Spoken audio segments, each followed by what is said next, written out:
क्रिया योग का वर्णन। उद्धव जी ने पूछा, भगवत भक्त वत्सल श्री कृष्ण, जिस क्रिया योग का आश्रय लेकर जो भक्तजन जिस प्रकार से जिस उद्देश्य से आपकी अर्चा पूजा करते हैं, आप अपने उस आराधन रूप क्रिया योग का वर्णन कीजिए। देव ऋषि नारद, भगवान वासुदेव और भगवान व्यासदेव और आचार्य बृहस्पति आदि बड़े बड़े ऋषि मुनि ये बात बार बार कहते हैं कि क्रिया योग के द्वारा आपकी आराधना ही मनुष्यों के परम कल्याण की साधना है। यह क्रिया योग पहल आपके मुखारविंद से ही निकला था। आप से ही ग्रहण करके इसे ब्रह्मा जी ने अपने पुत्र भृगु आदि महर्षियों को और भगवान शंकर ने अपने अर्धांगिनी भगवती पार्वती को उपदेश किया था। मर्यादा रक्षक प्रभु, ये क्रिया योग ब्राह्मण क्षत्रिय आदि वर्णों और ब्रह्मचारी गृहस्थ आदि आश्रमों के लिए भी परम कल्याणकारी है। मैं तो ऐसा समझता हूँ कि स्त्री सूत्रादि के लिए भी यही सबसे श्रेष्ठ साधना पद्धति है। कमल नयन, श्याम सुंदर, आप शंकर आदि जगत ईश्वरों के भी ईश्वर है और मैं आपके चरणों का प्रेमी भक्त हूँ।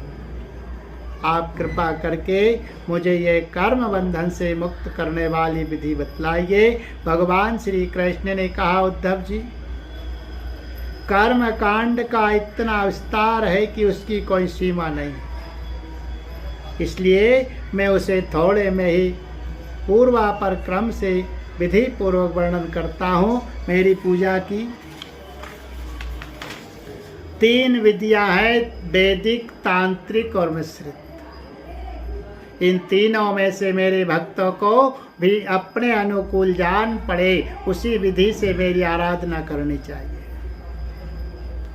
पहले अपने अधिकारानुसार शास्त्रोक्त विधि से समय पर यज्ञोपवीत संस्कार के द्वारा संस्कृत होकर द्विज तत्व प्राप्त करे। फिर श्रद्धा और भक्ति के साथ वह किस प्रकार मेरी पूजा करे, इसकी विधि तो मुझसे सुनो। भक्ति पूर्वक निष्कपट भाव से अपने पिता एवं गुरु रूप मुझ परमात्मा का पूजा की सामग्रियों के द्वारा मूर्ति में, वेदों में, अग्नि में, सूर्य में, जल में, हृदय में अथवा ब्राह्मण में, चाहे किसी में भी आराधना करे। उपासक को चाहिए कि प्रातः काल दतुवन करके पहले शरीर शुद्धि के लिए स्नान करे और फिर वैदिक और तांत्रिक दोनों प्रकार के मंत्रों से मिट्टी और भस्म आदि का लेप करके पुनः स्नान करे। इसके पश्चात वेदोक्त संध्या वंदन आदि नित्य कर्म करने चाहिए। उसके बाद मेरी आराधना का ही सुदृढ़ संकल्प करके वैदिक और तांत्रिक विधियों से कर्म बंधनों से छुड़ाने वाली मेरी पूजा करें। मेरी मूर्ति 8 प्रकार की होती है, पत्थर की, लकड़ी की, धातु की, मिट्टी और चंदन आदि की। प्रतिमा ही मुझ भगवान का मंदिर है। उद्धव जी, अचल प्रतिमा के पूजन में प्रतिदिन आवाहन और विसर्जन नहीं करना चाहिए। चल प्रतिमा के संबंध में विकल्प है, चाहे करे और चाहे ना करे, परंतु बालुकामयी प्रतिमा में तो आवाहन और विसर्जन प्रतिदिन करना ही चाहिए। मिट्टी और चंदन की तथा चित्रमयी प्रतिमाओं को स्नान न करावे, केवल मार्जन कर दे, परंतु और सबको स्नान कराना चाहिए। प्रसिद्ध पदार्थों से प्रतिमा आदि में मेरी पूजा की जाती है, परंतु जो निष्काम भक्त है वे अनायास प्राप्त पदार्थों से और भावना मात्र से ही हृदय में मेरी पूजा कर ले। उद्धव जी, स्नान, वस्त्र, आभूषण आदि तो पाषाण अथवा धातु की प्रतिमा के पूजन में ही उपयोगी है। बालू का मई मूर्ति अथवा मिट्टी की वेदों में पूजा करनी हो तो उसमें मंत्रों के द्वारा अंग और उसके प्रधान देवताओं की यथास्थान पूजा करनी चाहिए तथा अग्नि में पूजा करनी हो तो घृत मिश्रित हवन सामग्रियों से आहुति देनी चाहिए। सूर्य को प्रतीक मान कर की जाने वाली उपासना में मुख्यतः आर्धदान एवं उपस्थान ही प्रिय है और जल में तर्पण आदि से मेरी उपासना करनी चाहिए। जब मुझे कोई भक्त हार्दिक श्रद्धा से जल भी चढ़ाता है तब मैं उसे बड़े प्रेम से स्वीकार करता हूँ। यदि कोई अभक्त मुझे बहुत सी सामग्री निवेदन करे तो भी मैं उससे संतुष्ट नहीं होता। जब मैं भक्ति श्रद्धा पूर्वक समर्पित जल से ही प्रसन्न हो जाता हूँ तब गंध, पुष्प, धूप, दीप और नैवेद्य आदि वस्तुओं के समर्पण से तो कहना ही क्या है। उपासक पहले पूजा की सामग्री इकट्ठी कर ले, फिर इस प्रकार कुश बिछाए कि उनके अगले भाग पूर्व की ओर रहे। तदंतर पूर्व या उत्तर की ओर मुँह करके पवित्रता से उन कुशों के आसन पर बैठ जाए। यदि प्रतिमा अचल हो तो उसके सामने ही बैठना चाहिए। इसके बाद पूजा कार्य प्रारंभ करे। पहले विधि पूर्वक अंग न्यास और कर न्यास कर ले। इसके बाद मूर्ति में मंत्र न्यास करे और हाथ में प्रतिमा पर ले प्रतिमा पर से पूर्व समर्पित सामग्री हटाकर उसे पोंछ दे। इसके बाद जल से भरे हुए कलश और प्रोक्षण पात्र आदि की पूजा गंध पुष्प आदि से करे। प्रोक्षण पात्र के जल से पूजा सामग्री और अपने शरीर का प्रोक्षण कर ले। तदंतर पात्र आर्ध और आचमन के लिए 3 पात्रों में कलश में से जल भर कर रख ले और उनमें पूजा पद्धति के अनुसार सामग्री डाले। पाद पात्र में श्यामक, सावे के दाने, धूप, कमल, विष्णुकांता और चंदन, तुलसी दल आदि। अर्ध पात्र में गंध, पुष्प, अक्षत, जौ, कुश, तिल, सरसों और दूब तथा आचमन पात्र से जायफल, लौंग आदि डाले। इसके बाद पूजा करने वाले को चाहिए कि तीनों पात्रों को क्रमशः हृदय मंत्र, शिरो मंत्र और शिखा मंत्र से अभिमंत्रित करके अंत में गायत्री मंत्र से तीनों को अभिमंत्रित करें।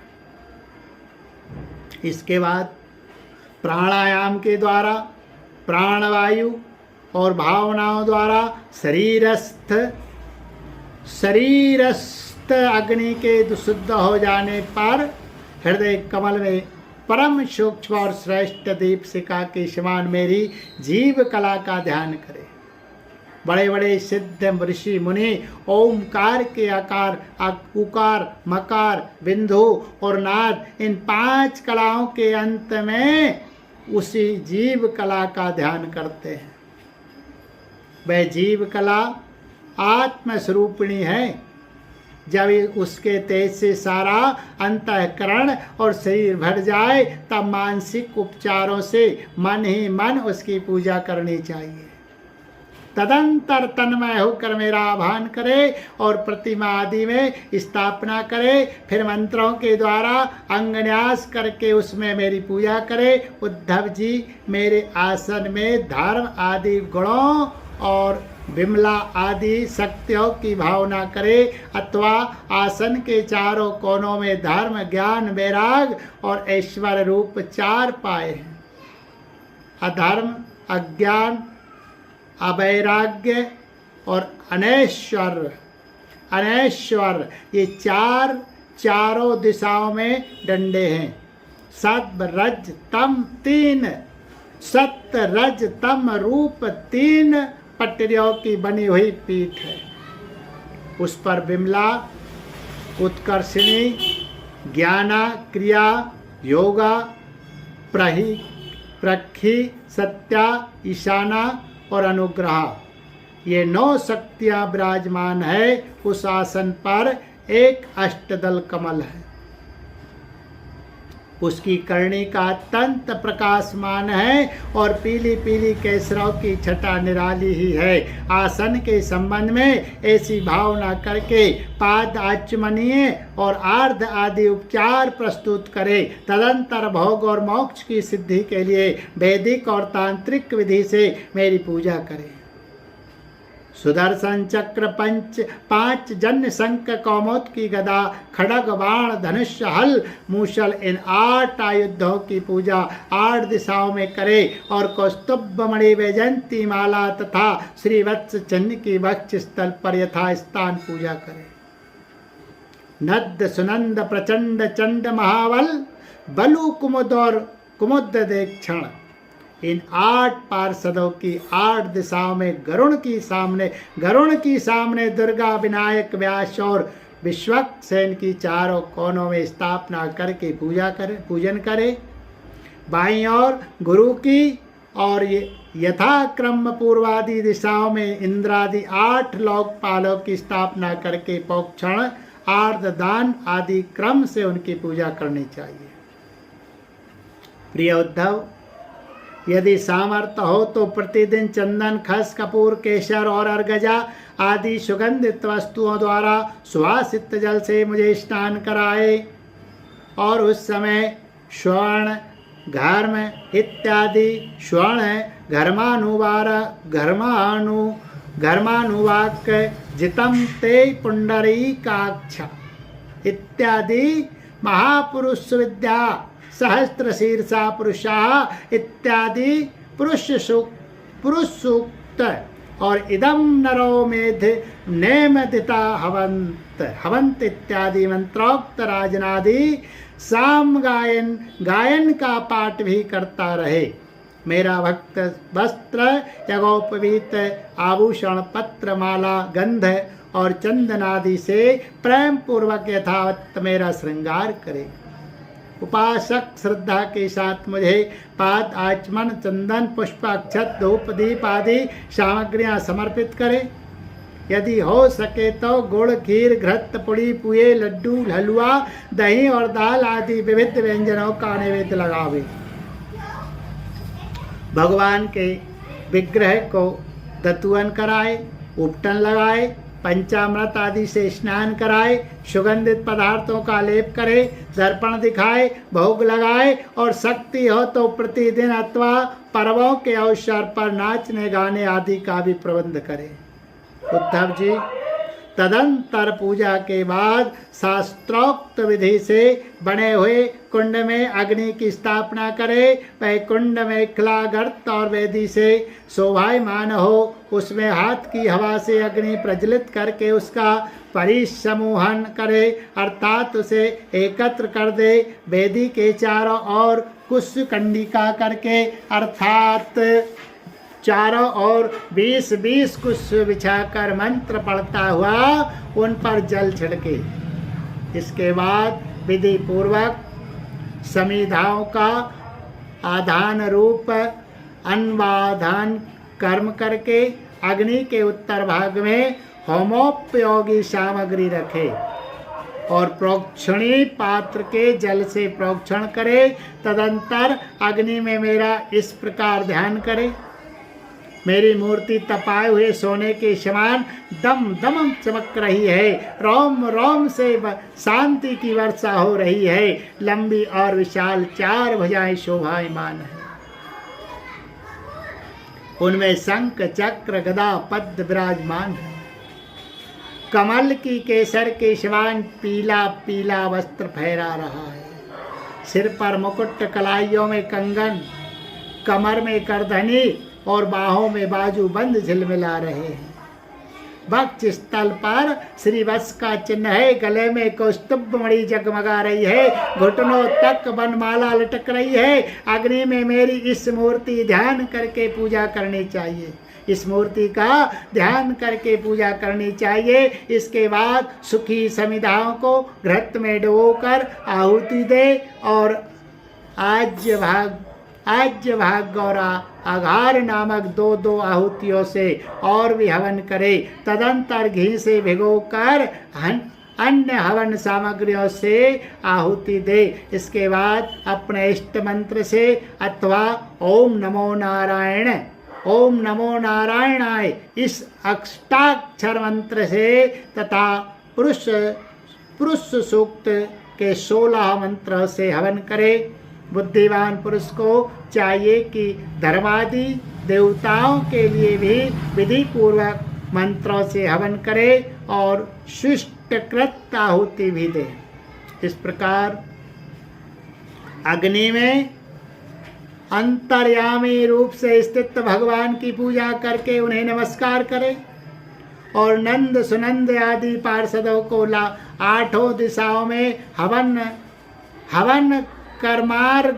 कर्मांग बलि दे। तदंतर प्रतिमा के सम्मुख बैठकर पर ब्रह्म स्वरूप भगवान नारायण का स्मरण करे और भगवत स्वरूप मूल मंत्र ओम नमो नारायणाय पर ब्रह्म स्वरूप भगवान नारायण का स्मरण करे और भगवत स्वरूप मूल मंत्र ओम नमो नारायणाय का जप करे। इसके बाद भगवान को आचमन करावे और उनका प्रसाद विश्वक्सेन को निवेदन करे। इसके पश्चात अपने इष्ट देव की सेवा में सुगंधित तांबूल आदि मुखवास उपस्थित करे तथा पुष्पांजलि समर्पित करे। मेरी लीलाओं को गावे, उनका वर्णन करे, मेरी ही लीलाओं का विनय करे। ये सब करते समय प्रेमोन्मत्त होकर नाचने लगे। मेरी लीलाएं कथाएं स्वयं सुने और दूसरों को सुनावे। कुछ समय तक संसार और उसके रगड़ों झगड़ों को भूलकर मुझ में ही तन्मय हो जाए। प्राचीन ऋषियों के द्वारा अथवा प्राकृत भक्तों के द्वारा बनाए छोटे बड़े स्तव और स्तोत्रों से मेरी पूजा करके प्रार्थना करें। भगवान आप मुझ पर प्रसन्न हो, मुझे अपने कृपा प्रसाद से सराबोर कर दे। तदंतर दंडवत प्रणाम करे, अपना सिर मेरे चरणों पर रख दे और अपने दोनों हाथों से दाहिना बाएं से बायां चरण पकड़कर कहे भगवान इस संसार सागर में मैं डूब रहा हूँ। मृत्यु रूप मगर मेरा पीछा कर रहा है। मैं डर कर आपकी शरण में आया हूँ। प्रभु आप मेरी रक्षा कीजिए। इस प्रकार स्तुति करके मुझे समर्पित की हुई माला आदर के साथ अपने सिर पर रखे और उसे मेरा दिया हुआ प्रसाद समझे। यदि विसर्जन करना हो तो ऐसी भावना करनी चाहिए कि प्रतिमा में से एक दिव्य ज्योति निकली है और वह मेरी हृदयस्थ ज्योति में लीन हो गई है। बस यही विसर्जन है। उद्धव जी, प्रतिमा आदि में जब जहाँ श्रद्धा हो तब तहाँ मेरी पूजा करनी चाहिए, क्योंकि मैं सर्वात्मा हूँ और समस्त प्राणियों में तथा अपने हृदय में भी स्थित हूँ। उद्धव जी, जो मनुष्य इस प्रकार वैदिक तांत्रिक क्रियायोग के द्वारा मेरी पूजा करता है वह इस लोक और परलोक में मुझसे अभीष्ट सिद्धि प्राप्त करता है। यदि शक्ति हो तो उपासक सुंदर और सुदृढ़ मंदिर बनवाए और उसमें मेरी प्रतिमा स्थापित करे। सुंदर सुंदर फूलों के बगीचे लगवा दे। नित्य की पूजा, पर्व की यात्रा और बड़े बड़े उत्सवों की व्यवस्था कर दे। जो मनुष्य पर्वों के उत्सव और प्रतिदिन की पूजा लगातार चलने के लिए खेत बाजार नगर अथवा गांव मेरे नाम पर समर्पित कर देते हैं, उन्हें मेरे समान ऐश्वर्य की प्राप्ति होती है। मेरी मूर्ति की प्रतिष्ठा करने से पृथ्वी का एक छत्र राज, मंदिर निर्माण से त्रिलोकी का राज्य, पूजा आदि की व्यवस्था करने से ब्रह्मलोक और तीनों के द्वारा मेरी समानता प्राप्त होती है। जो निष्काम भाव से मेरी पूजा करता है उसे मेरा भक्ति योग प्राप्त हो जाता है और उस निरपेक्ष भक्ति योग के द्वारा वह स्वयं मुझे प्राप्त कर लेता है। जो अपनी दी हुई या दूसरों की दी हुई देवता और ब्राह्मण की जीविका हरण कर लेता है वह करोड़ों वर्षों तक विष्ठा का कीड़ा होता है।